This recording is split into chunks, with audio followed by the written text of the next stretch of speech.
नमस्कार विद्यार्थी मित्रांनो, स्टँडर्ड 8 मॅथमॅटिक्स गणित इयत्ता 8वी गणित यातील आपण चौथे प्रकरण अभ्यासणार आहोत। मागील तासात आपण पहिलं, दुसरं आणि तिसरं प्रकरण अभ्यासलेलं आहे। आपण चौथं प्रकरण हे अभ्यासणार आहोत। या चौथ्या प्रकरणाचं नाव आहे त्रिकोणाचे शिरोलंब आणि मध्यगा, altitudes and medians of a triangle. या प्रकरणात बघा आपल्याला काय बघायचं आहे। सगळ्यात सुरुवातीला आपल्याला शिरोलंब हा भाग बघायचा आहे। आपण त्याला अल्टिट्यूड असं म्हणत असतो। Then what we can say that this is the altitude. आपल्याला अल्टिट्यूड आहे असं कसं म्हणता येईल आपण बघूया। आपण दोन्ही भाषांचा वापर करणार आहोत। सर्व विद्यार्थ्यांना विनंती आहे की त्यांनी हा व्हिडिओ शेवटपर्यंत बघावा। अद्याप आपण चॅनलला सबस्क्राइब केलेलं नसेल तर सबस्क्राइब करावं। तसंच जर व्हिडिओ आवडला तर लाईक करा आणि शेअर करायला विसरू नका। ठीक आहे विद्यार्थी मित्रांनो, शिरोलंब अल्टिट्यूड आपल्याला काय दिसतं, त्रिकोणाच्या शिरोबिंदूतून त्याच्या समोरील बाजूवर काढलेला लंब रेषाखंडास त्या त्रिकोणाचा शिरोलंब असे म्हणतात।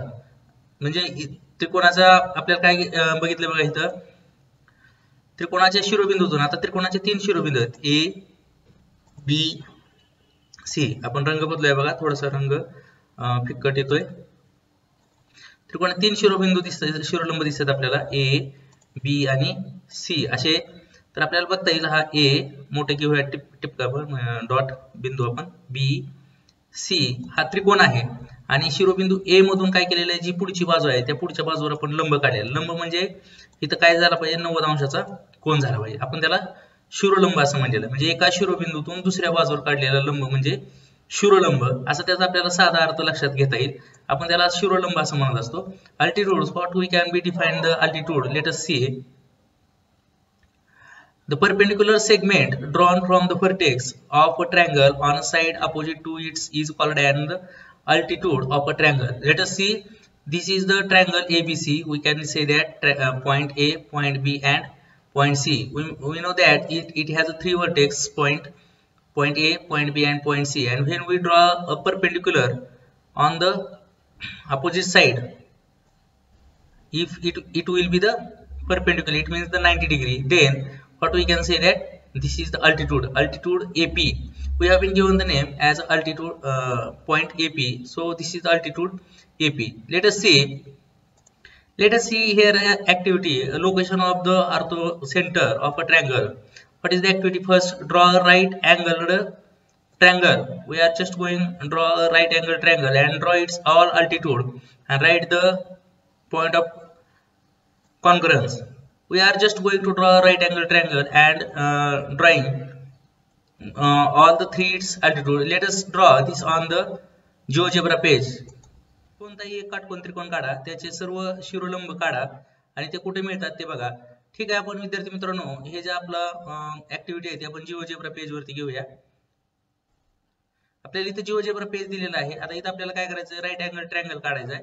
आपल्याला राईट अँगल ट्रायंगल काढता येईल बघा। थोडंसं लक्ष द्या, अतिशय सोपा भाग आहे। GeoGebraच्या सहाय्याने तुम्हाला आणखीन जास्त चांगल्या पद्धतीने समजून घेता येईल। आणि आपल्याला काटकोन त्रिकोण काढायचा, point A, point B, point C. Now this is the right angle triangle. आपल्याला काय दिसतं बघा, हा काटकोन त्रिकोण आहे, यातला कोन आपल्याला मोजता येईल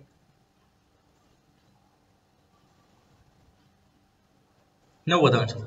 ठीक आहे विद्यार्थी मित्रांनो, हा 90 अंशाचा हा कोन आहे, म्हणजे हा जो काढलेला आहे आपण तो काटकोन त्रिकोण काढलेला आहे। आता आपल्याला काय करायचं, अल्टिट्यूड काढायचे बघा फ्रॉम द गिव्हन पॉइंट। आता अल्टिट्यूड कसं काढतो आपण लक्षात घेता येईल।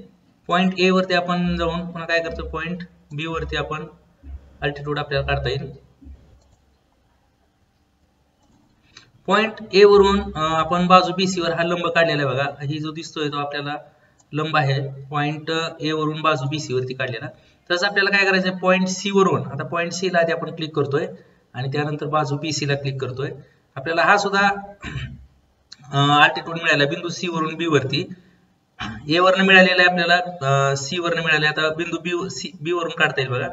बी वर आपण एकदा क्लिक करतो आणि बाजू बीसी वरती आपल्याला इथं पण लंब मिळेल। म्हणजे इथं आपल्याला 3 लंब मिळालेले आणि त्यांचं जे कॉन्व्हर्जन्स पॉइंट आहे तो कुठे बघा, जिथं 90 अंशाचा कोन होतोय तिथं आपला कसा असणार आहे, कॉन्ग्रुअन्स पॉइंट असणार आहे। म्हणजे तिथं आपला हा बिंदू मिळतोय आपल्याला, हे आपल्याला लक्षात घेता येईल। म्हणजे आपल्याला जो प्रश्न होता प्रश्न काय दिलेला होता, कोणताही एक काटकोन त्रिकोण काढा आणि त्यांचे सर्व शिरोलंब काढा आणि ते कुठे एकमेकांना कुठल्या बिंदूत मिळतात ते लिहा. तर जिथं पॉईंट बी आहे आपल्याला तिथं ते शिरोलंब सगळे जे आहेत ते मिळाले पाहिजेत. जिथं पॉईंट बी होतोय तिथं एक वटले पाहिजेत किंवा एक वटतात हे आपल्याला इथं लक्षात घेता येईल. आपण जिओजेब्राच्या सहाय्यानं पण बघितलं की आपण आकृती काढल्यानंतर आपल्याला काय होतं बघा, ए वरून काढलेला हा शिरोलंब आहे असा खाली आलेला संपूर्ण, त्यानंतर हा सी बिंदूवरून काढलेला शिरोलंब आहे आणि हा बी बिंदूवरून काढलेला आहे. तर ह्या सगळ्याची तिघ आहे ते कुठं आपल्याला एक वटलेले दिसतात बघा, पॉईंट बी पाशी एक वटलेले दिसत आहे. ठीक आहे, आपण पुढची जी आपली ऍक्टिव्हिटी आहे ती पण बघूया. पुढची ऍक्टिव्हिटी काय बघा, कोणताही एक विशाल कोन त्रिकोण काढा, त्याचे कोणतेही 3 शिरोलंब काढा, ते एकमेकांना मिळतात का, या शिरोलंबाला समाविष्ट करणाऱ्या रेषा काढा, त्या त्रिकोणाच्या बाह्य भागातील एकाच बिंदूतून जातात हे अनुभवा. आता आपल्याला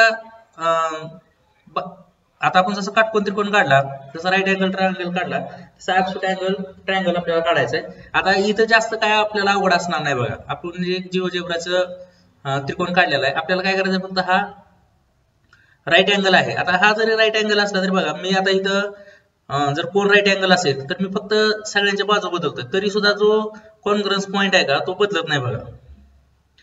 बघा मी जी पॉईंट सी किती लांब नेतोय, फक्त कशावर काय बदलत नाही, मी इथला अँगल बदलत नाही. जर समजा मी बाजू बीसी बदलली तरी फरक पडतोय का बघा, अजिबात फरक पडत नाही. आता फक्त बिंदू खालीवर घेताना थोडासा अडचणीचा होतं, पण आपल्याला काय लक्षात घेता येईल बघा, हा बिंदू अजिबात बिंदू बी जरी बदलला आणि ह्याचा जर कोण 90 राहिला तर ह्यांचा जो कॉन्ग्रन्स पॉईंट आहे ना तो सेम राहतोय. किंवा मी बाजू बी बदलली समजा तरी सुद्धा काही फरक पडत नाही.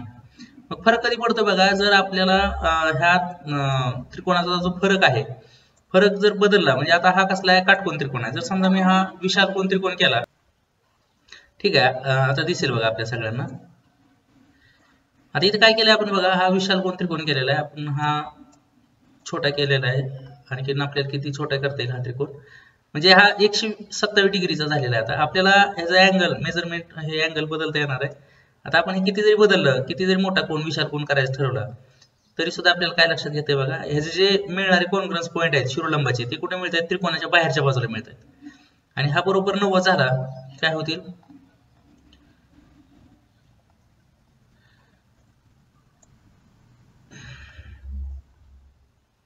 ठीक आहे बघा. आपल्याला इथे काय लक्षात येत आलं, काटकोन त्रिकोण एबीसी आहे आणि त्याचे 3 शिरोलंब पुन्हा आपण इथं घेतले तर ते पुन्हा अजून बी या बिंदूपाशी कॉन्ग्रन्स होतात. आपण पुढचा पण भाग बघूया बघा. आपण जर लघुकोन त्रिकोण घेतला, ॲक्यूट अँगल ट्रायंगल घेतला, आपल्याला हे बाजू जे आहेत ना त्या फ्लेक्सिबल आपण बदलू शकतो बघा, काही अडचण नसते. इथं जिओजेब्राचा हा एक फायदा असतो, आपल्याला जशा पाहिजे तशा बाजू आपण ऍडजस्ट करू शकतो. आणि आता जर आपण बघितलं तर ह्यांचे हे पण 3 शिरोलंब आहेत बघा. हा पहिला ए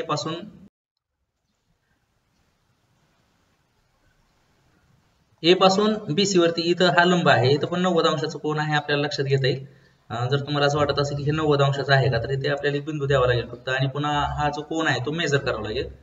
आपण हा कोन मेजर करूया बघा, काय लक्षात घेता येईल, बी डी ए हे परपेंडिक्युलर आहेत, लंब आहे, त्यामुळे काय अडचण नाही येणार इथं आपल्याला एक समजून घेण्यासाठी. तर हा भाग जो आहे तो आपल्याला लक्षात घेता येईल, हा शिरोलंब आहे, म्हणजे ए बिंदू पासून बाजू बीसी वर काढलेला शिरोलंब आहे, बी बिंदू पासून बाजू एसी वर काढलेला हा शिरोलंब आहे. आपल्याला इथं लंब दाखवावा लागेल कंपल्सरी. विद्यार्थी मित्रांनो, इथं आपण बघा इथं दाखवलेले लंब आहेत आणि आपण हे तिन्ही कोण कसे दिसतात बघा, 90 अंशात दिसतात. जर समजा आपण इथं बाजू बिंदू हलवला, कोणता पण एक बिंदू हलवला, तरी पण इथं लंबामध्ये जे माप आहे त्या मापात फरक पडताना दिसत नाही बघा तुम्हाला. म्हणजे जे आपण तिन्ही वरचे शिरोलंब, कारण असताना त्यांचं शिरोलंब असं म्हटलेलं आहे. आपण जरी समजा बिंदू ए हलवला तरी काय फरक पडणार नाही, बिंदू बी हलवला तरी पण काय फरक पडणार नाही. इथलं जे 90 अंशाचं माप आहे ना, ते 90 अंशाचं माप ऍज इट इज दिसतंय तुम्हाला. तुम्ही जर बघत असाल तर ते लक्षात घेता येईल. बिंदू सी पण आपण मुवमेंट करून बघूया बघा. म्हणजे इथं कोणतीही ॲक्यूट अँगल ट्रायंगलची जरी आपण आकृती काढली तर त्यांचा जो कॉन्ग्रन्स पॉईंट आहे, जे एक संपात बिंदू आहे, आपण त्याला मराठीत एक संपात बिंदू म्हणतो, तर तो एका विशिष्ट ठिकाणी तो येणार आहे, त्यामुळे तिथं काही बदल होणार नाही. तर विद्यार्थी मित्रांनो, आपल्याला हा जो अल्टिट्यूडचा भाग आहे, शिरोलंबाचा भाग आहे, तो आपल्याला समजून घेता येईल. आपण तो समजून घेतलेला असेल. ठीक आहे विद्यार्थी मित्रांनो, आपल्याला जी दुसरी कृती दिलेली होती, कोणताही एक विशाल कोन त्रिकोण काढा, त्याचे 3 शिरोलंब काढा, ते एकमेकांना मिळतात का, आणि या शिरोलंबांना समाविष्ट करणाऱ्या रेषा काढा. तर 3 शिरोलंब आपल्याला मिळालेले दिसून येतील, म्हणजे फक्त ते त्रिकोणाच्या बाहेर मिळतील. त्यानंतर आपण तिसरी कृती सुद्धा काढलेली आहे बघा. त्रिकोण एबीसी एक लघुकोन त्रिकोण काढा आणि त्याचे सर्व शिरोलंब काढा आणि ते लंब संपात कुठे होतात तर ते काय होतात त्रिकोणाच्या आतमध्ये. म्हणजे जर लघुकोन त्रिकोण असेल तर ते आतमध्ये येतील. जर समजा विशाल कोन त्रिकोण असेल, ऍब्सोल्यूट अँगल ट्रायंगल असेल तर ते बाहेर येतील. हा बिंदू ओ बाहेर आलेला आहे, आपल्याला दिसेल बाहेर आलेला बिंदू दिसेल ओ. आणि तिसरं जे आहे तो डी जो आहे, म्हणजे जर काटकोन त्रिकोण असेल तर बिंदू बी वरतीच आपल्याला सगळे शिरोलंब मिळून जातील. तर साधारणतः आपल्याला ह्या तीन गोष्टींचा तीन आकृती लक्षात घेता येतील. त्याला आपण ऑर्थो पॉइंट म्हणतो, जो आपल्याला मिळतो तो बिंदू लंब संपात बिंदू असं म्हणतो.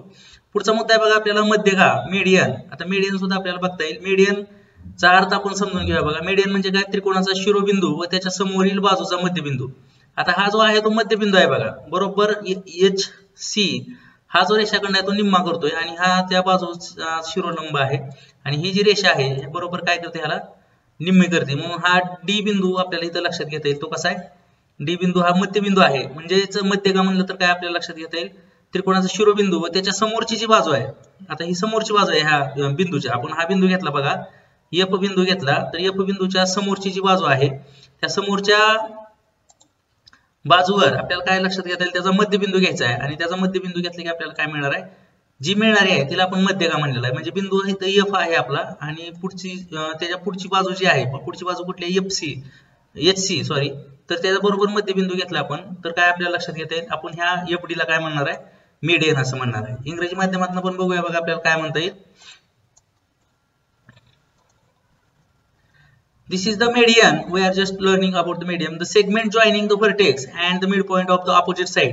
This is the vertex F and the vertex point F, and we are just drawing the segment FD. But D is the midpoint of the segment HF. So what we can say that D is dividing HF in equal part. That means HD is equal to CD. So we can say that FD is the median for the given triangle. Let us see how we can show the median on the GeoGebra app. Now here also let us draw a triangle. Let us see how we can draw the triangle. Take any 3 points, so we can draw a triangle here. Just draw simply. Take point A, point B and point C. So this is the our triangle. Now we can count this. Let us see how many boxes are here. 1 2 3 4 5 6 7. Now we can adjust one box extra because we can take the midpoint easily. So let us take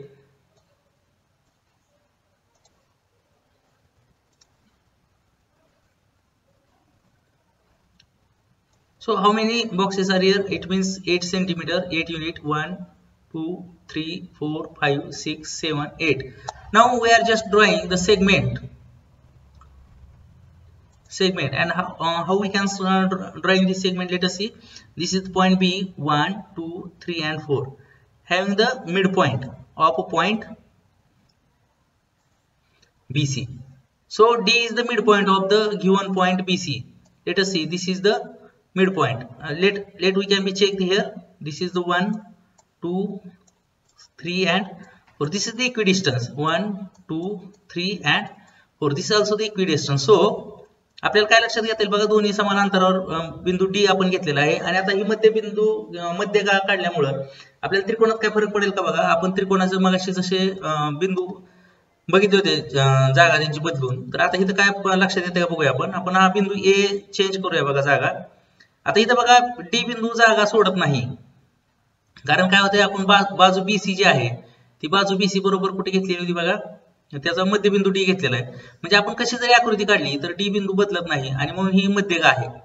इथं जर altitude म्हणजे शिरोलंब असता तर काय झालं असतं बघा, शिरोलंबाची जागा बदलली गेली असती. म्हणजे we are just drawing here the median and median does not change. It means हा मिड पॉइंट आहे तो बदलणार नाही. आपण आकृती किती छोटी काढा मोठी काढा, इकडे घ्या, कशी घ्या बघा आकृती, ही जी मीडियनची जी आहे ती बाजू कमी जास्त होईल, लांबी कमी जास्त होईल, पण हा जो डी बिंदू आहे तो डी बिंदू जागा सोडतोय का, सगळ्यात बेसिक आपल्याला ते आहे. म्हणजे मध्यगा कसा आहे की हा शिरोबिंदू आणि त्याच्या समोरची जी बाजू आहे त्याचा मध्यबिंदू ह्यांना जोडणारा रेषाखंड आहे. म्हणजे ह्या एफ नावाने दिलेलं आहे बघा इथं, ही काय असणार आहे त्याची मेडियन असणार आहे. आणि शिरोलंब हा कसा आहे तो 90 अंशाचा कोन करतो. आता इथं आपल्याला 90 अंशाचा कोन इथं झालेला दिसून येईल, पण इथं असं काही फिक्स नाही. जर आपण समजा त्याचा कोन बघितला तर कोन प्रत्येक वेळेस बदलेल, फक्त त्याचा जो मिड पॉइंट आहे तो बदलणार नाही. आपण त्याचा कोन मोजून बघूया बघा.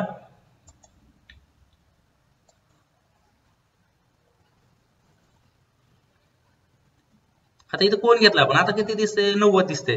पण आता आपण ही बाजू बदलू शकतो, म्हणजे आपल्याला काय बिंदू बदलू शकतो. हा ए ची जागा कुठं जरी बदलली, कोन बदलेल बघा तिथं आपल्याला दिसतंय. प्रत्येक वेळेस कोन चेंज होताना आपल्याला कोन दिसतोय, परंतु बिंदू डी हा त्याची जागा सोडत नाही. फक्त काय आपल्याला लक्षात घेता हा जो शिरोबिंदू आहे ए, त्याच्या समोरची जी बाजू बीसी आहे ह्याचा बरोबर बीसीचा डी हा मध्यबिंदू आहे, आणि आपण तो कसा जरी फिरवला तरी तो त्याची जागा बदलत नाही. अंशात्मक माप त्याचं बदलणार आहे, पण शिरोलंबामध्ये मात्र आपल्याला तसं दिसून येत नव्हतं. आता आपल्याला याच्यासाठी काय करता येईल बघा, आपण शिरोलंब आणि मध्यगा हे दोघं एकाच वेळेस काढून बघू आणि मग त्यांच्यातला काय फरक आहे तो बघूया. आपल्याला पुस्तक विद्यार्थी मित्रांनो, आता आपण इथं मध्यगा आणि शिरोलंब दोन्ही काढून घेतलेला आहे. तर आपल्याला लक्षात घेता येईल बघा की मध्यगा आणि शिरोलंब कशा बदल आहेत.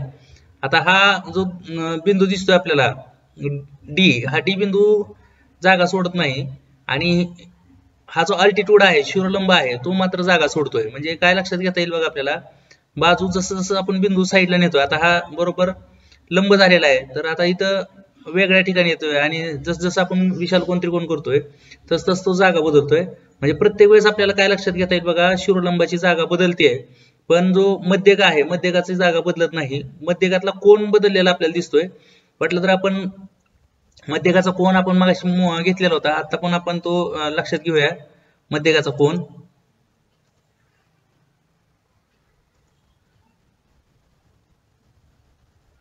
इथं लक्षात घेता येईल बघा मध्यगाचा कोन. आता इथे शिरोलंबाचा हा 90च असणार आहे कंपल्सरी. आता इथे 123 ही कोन बदलताना आपल्याला दिसतोय. आता आपल्याला बिंदू ए वरून बाजू बीसी वर लंब टाकलेला हा ह्याचा लंबपणा सोडत नाही. म्हणजे शिरोलंब आणि मध्यगामधला आपल्याला फरक इथं थोडक्यात सांगता येईल. तर विद्यार्थी मित्रांनो, आपण शिरोलंब आणि मध्यगा कशाला म्हणायचं हे आपल्याला लक्षात घेता आलेलं आहे. इथं जर आपण बिंदू दिला आणि इथं जर आपण त्याचं मेजरमेंट टाकलं, आता इथं काय होतं प्रॉब्लेम की आपण हलवल्यानंतर हा बिंदू जागेला तिथं राहणार नाही, त्यामुळे आपल्याला तो प्रॉब्लेम येईल. पण ठीक आहे, तरी पण आपण एकदा प्रयत्न करून बघूया काय आपल्याला त्यात फरक पडेल का.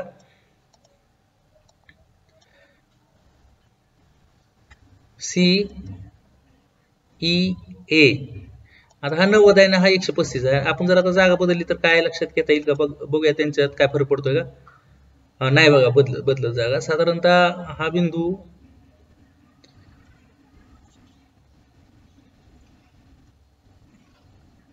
हा 90, थोडस आपण असं वर सरकवलं की काय होतं बघा, हे प्रॉब्लेम येते थोडस. तर हे सरकवताना बिंदू खालचा आपण भाग हलणार नाही, ही आपल्याला काळजी घ्यावी लागणार थोडीफार. पण ठीक आहे, तरी थोडं फ्लेक्झिबल जरी असलं तरी नियर अबाउट 90 दिसते. हे थोडं खाली आलं तर बघा बदलतोय कोन, वर गेलं तर अजून हे होतंय, त्यामुळे हा थोडा फरक आहे हा बिंदू सरकण्यात. तर ठीक आहे, आपल्याला इथं फक्त दोघांचा 90 कोन झालेला दिसतंय एका विशिष्ट ठिकाणी. त्यावेळेस हा कसा असणार आहे बघा, हा त्रिकोण समद्विभुज त्रिकोण असणार आहे, सी बरोबर बी असणार आहे. हा थोडासा डेप्थ मधला भाग आहे, म्हणजे काही हुशार मुलं असतात त्यांच्यासाठी तो माहिती असावा हा आपला उद्देश आहे, म्हणून आपण हा सांगतोय. म्हणजे इथं मध्यगा प्रत्येक वेळेस जर आपण बघितलं तर शिरोलंब हा 90 अंशाचा आहे, आणि मध्यगा हा बरोबर दोन बाजूच्या मध्यभागीचा आहे. म्हणजे इथं 1 2 3 4 1 2 3 4 म्हणजे बरोबर मध्यभागी आपल्याला असलेली दिसून येते. इक्वी डिस्टन्स वरती आहे, त्याचं डिस्टन्स सुद्धा आपल्याला अल्जेब्रिक व्ह्यू मध्ये बघता येत असतं. पण ठीक आहे, आपल्याला तेवढं जास्त आणखी खोलात नको जायला. आपण जरी बाहेर जरी घेतला तरी तो 90 अंशाचाच कोन आपल्याला दिसून येईल. आता थोडस ह्याचा अँगल चेंज होत असतो, पण 270 म्हणलं तर हा जो आहे हा इकडून 90च आपल्याला लक्षात येणार आहे. त्यामुळे हा दिलेलं जे मेजरमेंट आहे ते बरोबर आहे असं आपल्याला सांगता येईल.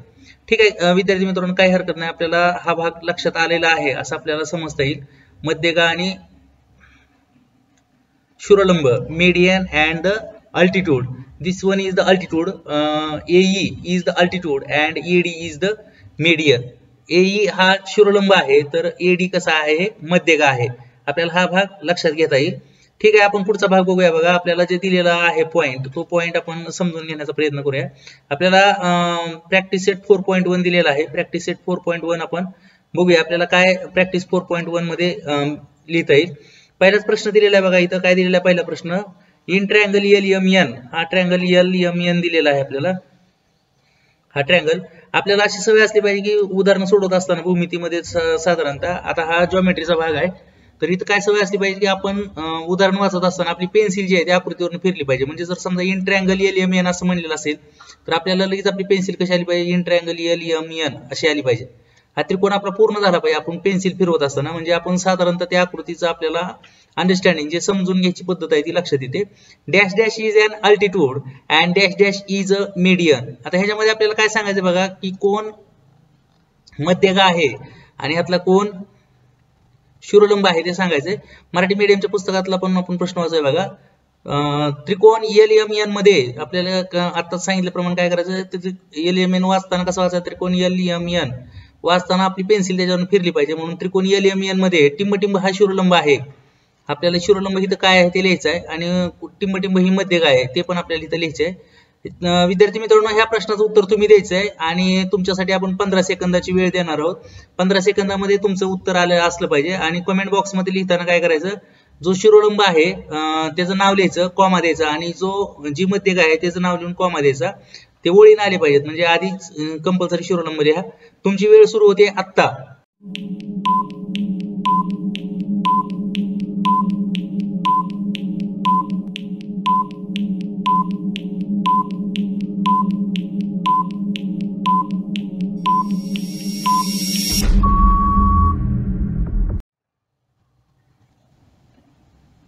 ठीक आहे विद्यार्थी मित्रांनो, बऱ्याच विद्यार्थ्यांनी बरोबर उत्तर लिहिण्याचा प्रयत्न केलेला आहे. सगळ्या बरोबर उत्तर लिहिणाऱ्या विद्यार्थ्यांचं अभिनंदन. ठीक आहे, आपण पुढचा मुद्दा बघूया बघा. आपल्याला याचं उत्तर आपण लिहूया इथं. ठीक आहे, उत्तर आपल्याला आधी लिहावं लागेल. आपल्याला काय सांगता येईल बघा, कोण शिरोलंब आहे, जो लंब असतो ज्याचं 90 अंशाचं माप बदलत नाही तो शिरोलंब आहे. आणि इथं आपल्याला काय सांगता येईल बघा, कोण शिरोलंब आहे, आपल्याला इथं सांगता येईल LX. LX हा शिरोलंब आहे. LX मध्ये LX हा शिरोलंब आहे. आणि मग मध्यका कोण येईल बघा, LY. LY ही काय आपली मध्यका आहे. LY ही मध्यका आहे. बघा किती विद्यार्थ्यांचं बरोबर आलंय, त्यांनी कमेंट बॉक्स मध्ये यस असं लिहा ज्यांचं बरोबर आले. ज्यांचं बरोबर आलेलं नाही त्यांनी नंतर अजून प्रयत्न करून बरोबर लक्षात घेण्याचा प्रयत्न करा. आणखीन एकदा तो व्हिडिओ बघा, चेक करून आपल्याला काय लिहिता येते का. तर पहिल्या प्रश्नाचं उत्तर आपल्याला लिहिता आलेलं आहे बघा. आपण पुढचा प्रश्न बघूया. त्रिकोण PQR हा लघुकोण त्रिकोण काढा व त्याचे तीनही शिरोलंब काढा आणि संपात बिंदूला O नाव द्या. आता भूमितीतला प्रश्न आहे आपल्याला, त्रिकोण PQR काढायचा आपल्याला. इथं नाव सांगितल्याप्रमाणे आपण त्रिकोण PQR काढलेला आहे. तो लघुकोण त्रिकोण असावा. आता आपल्याला आकृती बघितली तर पण लक्षात घेता येईल की हा लघुकोण त्रिकोण आहे. जर समजा तुमच्या लक्षात येत नसेल तर आपण त्याचं मेजरमेंट माप पण लिहूया बघा.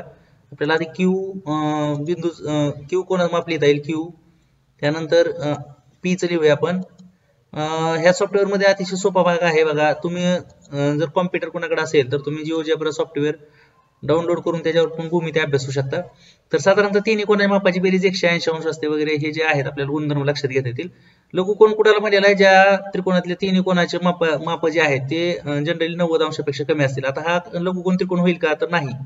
Pचं माप 96 झालेलं आहे, म्हणून आपल्याला ते लघुकोण त्रिकोण होणार नाही. म्हणून आपल्याला लघुकोण त्रिकोण म्हणजेच काय असणार आहे की तिघांची पण माप कशी असतील, 90 पेक्षा कमी असतील. आता हे 87.43 आहे, हे 49.38 आहे, हे 43.19 आहे. म्हणजे सगळ्यांचीच माप कशी आहेत, 90 पेक्षा कमी आहेत. पण आपल्याला ह्याचे काय करायचे आहेत बघा, तिघांचे शिरोलंब काढायचे आहेत. आपण आकृती खाली घेऊया आणि शिरोलंब आपल्याला काढता येईल. ठीक आहे विद्यार्थी मित्रांनो, आपण हा लघुकोण त्रिकोण घेऊया एक. आपल्याला आणखीन एकदा लक्षात घेता येईल, त्रिकोण काढून आपल्याला लघुकोण त्रिकोण त्याचा काढता येतोय. आपल्याला हा आता लघुकोण त्रिकोण होईल. याचं माप 74.78 आहे, 55.27 आहे आणि 49.95 आहे. ठीक आहे, आपल्याला काय करता येईल बघा, ह्यांचे शिरोलंब काढायचे. हा पहिला P बिंदूवरून आपण ह्या बाजूवरती शिरोलंब काढूया. हा लंब आलेला आहे बिंदू P वरून. इथं शिरोलंब आपल्याला इथं कंपासाच्या सहाय्याने कोण काढावा लागतो, बिंदू हा घ्यायचा आणि इथं बरोबर लंब काढायचं. त्यानंतर बिंदू Q वर पण आपण शिरोलंब काढूया आणि बिंदू R वरनं पण आपण शिरोलंब काढूया. आपल्याला हे लक्षात घेता येईल की बिंदूला आणि त्या बाजूला क्लिक केले की आपल्याला तो शिरोलंब मिळतोय. म्हणजे इथला जो कॉन्ग्रुएन्स पॉईंट आहे, एक संपात बिंदू आहे, तो आपल्याला आतल्या बाजूला मिळून जाईल.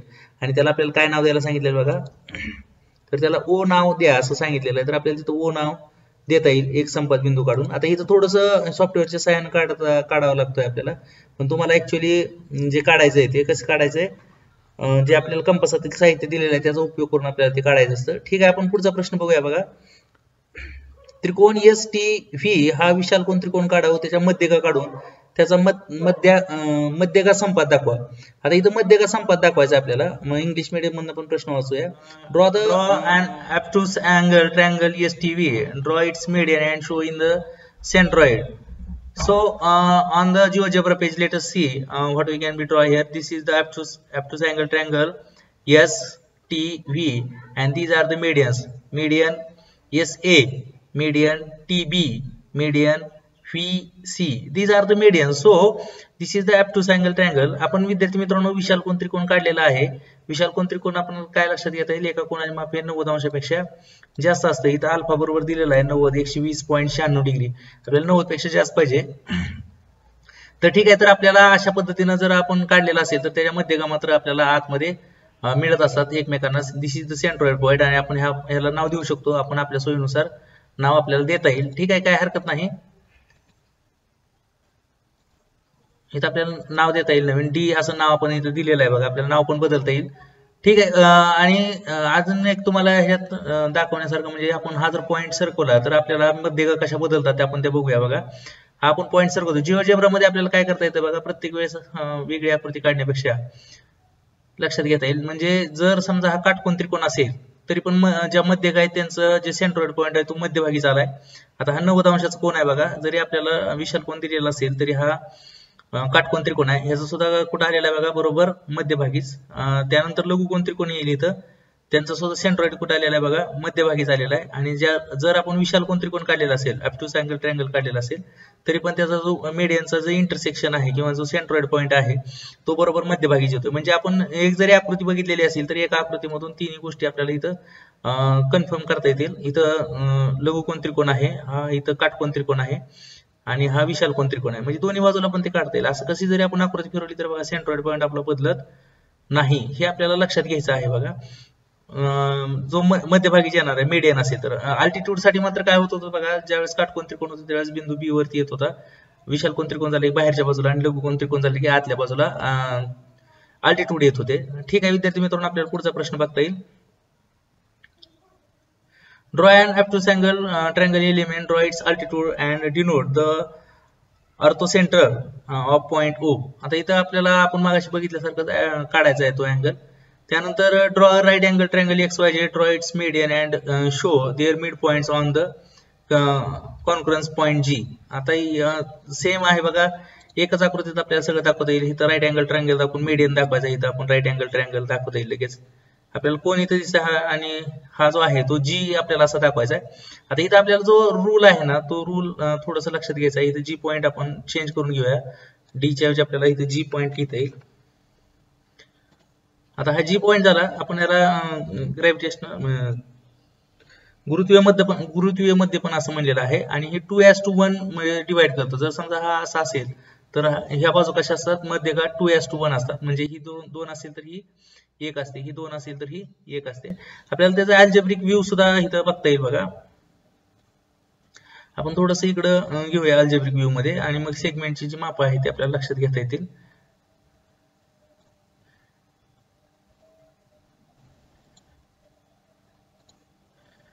सेगमेंट RC आपल्याला इथं जी सेगमेंटची मेजरमेंट आहे ते पण दिसण्यासाठी आपण थोडंसं दोन्हीचं कॉम्बिनेशन होतं बघतोय आपण.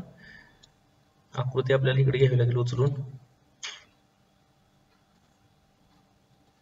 ती आकृती थोडीशी उचलून इकडे घेतली तर आपल्याला थोडं सोपं पडेल. ठीक आहे, आपण घेतले बघा इथे जवळ, म्हणजे आपल्याला जे मेजरमेंट आहेत ते लक्षात घेता येतील.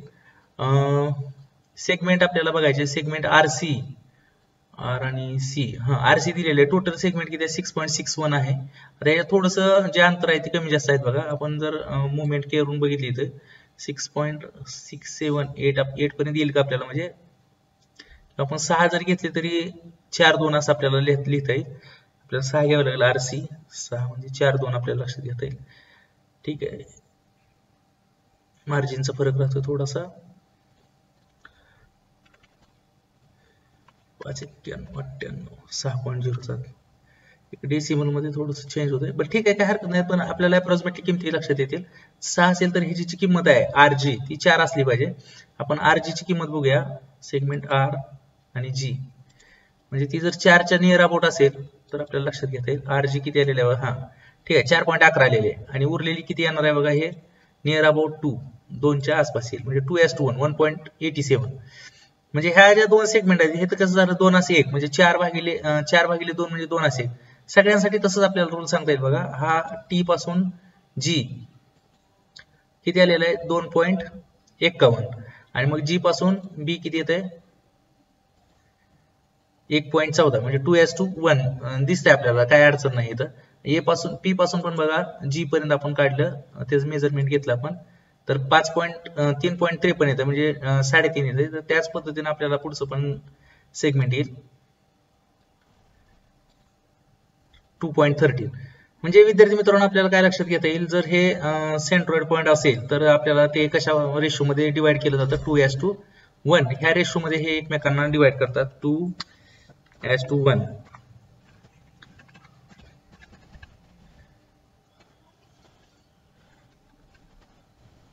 2:1. अच्छा, आपल्याला ते पण सिद्ध करायचं असतं. काही आपली उदाहरणं त्याच्यावर पण अवलंबून आहेत बघा, 2:1 वरती. ठीक आहे, आपण पेज अजून ऍडजस्ट करूया. थोडासा हा कॉम्प्लिकेटेड भाग आहे, 8वीच्या मानाने थोडासा कॉम्प्लिकेटेड भाग आहे, थोडंसं लक्षात न येण्यासारखं आहे. तरी पण काय हरकत नाही, आपण घेण्याचा प्रयत्न केलेला आहे. इथं जे आपल्याला 7वं उदाहरण आहे बघा, ते त्याच्यावरच आधारित आहे, 2:1. Fill in the blanks. The point G is the centroid of triangle ABC. हा कसा आहे, सेंट्रॉइड आहे, मध्यबिंदूचा ज्या मध्यक आहे त्या मध्यक इथं जी मध्ये एकवटलेले आहे. तर आपल्याला काय दिलं, R G is equal to 2.5. R पासून जी किती दिलेलं आहे बघा, 2.5 दिलेलं आहे. आपण आर जी लिहून बघूया इथं, आर जी हा किती दिलेला आहे 2.5. आणि मग आपल्याला काय काढायचं असतं बघा, जी सी काढायचा आहे, हा काढायचा आहे. आता ही जर आकृती बघितली तर 2:1 आहे, म्हणजे इथं जर 2 असेल तर इथं 1 आहे. पण आता हे किती दिलेलं आहे, 2.5 दिलेलं आहे, तर मग हे आर जी किती असेल.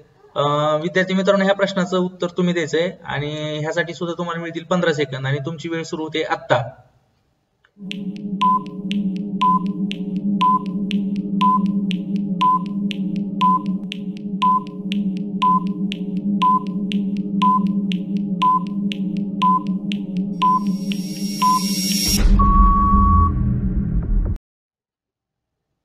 ठीक आहे विद्यार्थी मित्रांनो, बऱ्याच विद्यार्थ्यांनी बरोबर उत्तर देण्याचा प्रयत्न केलेला आहे. आपल्याला पुढचा प्रश्न पण बघूया. बीजी, आपण मगाशीच काय सांगितलं की आपली पेन्सिल जी आहे ती आकृतीवरनं फिरली पाहिजे. बीजी दिलेली आहे आपल्याला इथं, बी आणि जी, म्हणजे हा कुठला बिंदूपासून येणारा हा दुप्पट असतो भाग, आणि खालचा निमपट असतो. लक्षात घ्यायचं, हा 2 आहे, हा 1 आहे, इकडला 2 आहे, हा 1 आहे, इकडला 2 आहे, हा 1 आहे. सेंटरकडे येणारा हा दुप्पट असतो. ठीक आहे, आपल्याला आणखीन सांगता येईल बघा, बी जी दिलेला आहे 6. बी पासून जी पर्यंत अंतर किती दिलेलं आहे, 6 दिलेलं आहे. तर जी क्यू काढायचं, बी क्यू काढायचं. आता बघा, फक्त जी क्यू नाही काढायचं, तर बी क्यू काढायचंय. हा दिलेला आहे 6, तर आपल्याला हा पूर्ण काढायचा आहे. म्हणजे आधी हा भाग काढून ह्याच्यात मिसळावा लागेल, आणि ह्याचं सुद्धा उत्तर तुम्ही द्यायचंय, आणि तुमची वेळ सुरू होते आत्ता.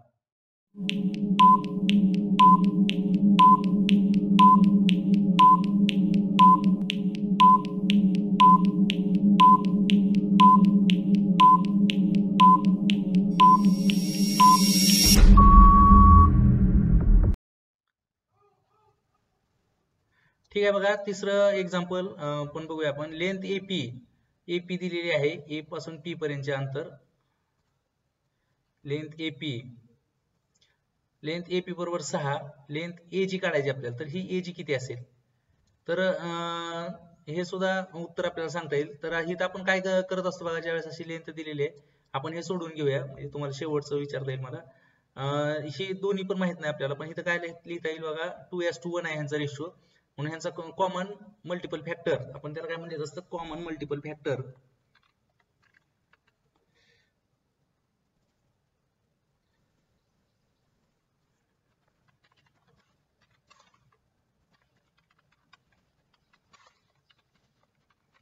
Common multiple factor is, let the common multiple factor be X. आपण तो काय करूया, एक्स मानूया. Common multiple factor be X. हे उदाहरण आपल्याला कसं सोडवता येईल ते पण बघतोय. लेट आपल्याला सुरुवात करा. Let the common multiple factor be X, आणि आपल्याला कॉमन मल्टिपल फॅक्टर मिळाल्यानंतर आपल्याला काय लिहिता येईल, therefore length AG is equal to how much, L समजून घ्या बघा, ते थोडस क्रॉस होत नाही आपल्याला पुस्तकात, ते क्रॉस बघायची सवय असते. लेंथ AG बरोबर 2x, इथे किती होईल 2x, आणि लेंथ GP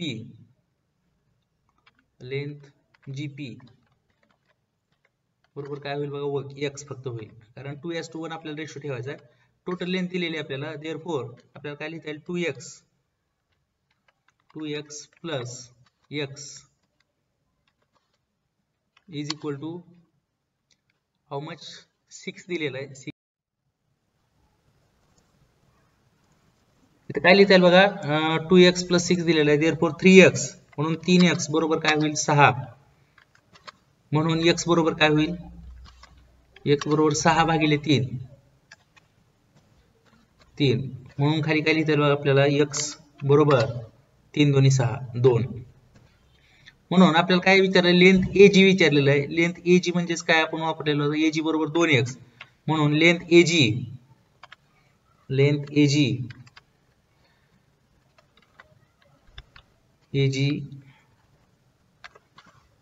बरोबर 2x